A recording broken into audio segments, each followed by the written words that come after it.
Pour mieux comprendre le rôle d'un berger à l'époque de Jésus, il est utile de comprendre que les moutons sont complètement sans défense et totalement dépendants du berger. Les moutons sont toujours exposés au danger et doivent toujours être sous l'œil vigilant du berger pendant qu'il broute.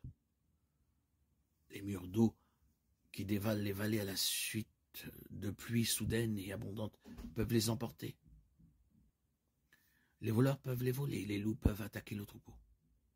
David raconte comment il a tué un lion et un ours alors qu'il défendait le troupeau de son père, alors qu'il était berger.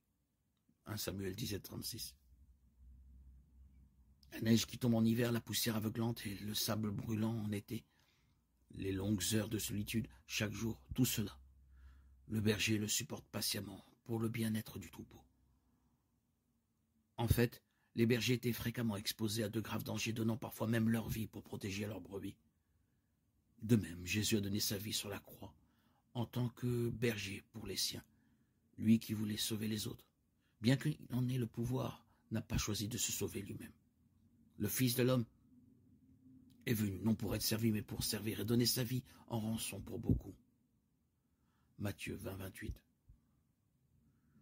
Par son sacrifice volontaire, le Seigneur a rendu le salut possible à tous ceux qui viennent à lui avec foi, en proclamant qu'il est le bon berger. Jésus parle de donner sa vie pour ses brebis. Jean 10, 15. Comme le Père me connaît et que je connais le Père, et que je donne ma vie pour mes brebis. Jean 17, 18. C'est pourquoi le Père m'aime, parce que je donne ma vie afin de la reprendre. Personne ne me l'enlève, mais je la donne de moi-même. J'ai pouvoir de la donner, j'ai pouvoir de la reprendre.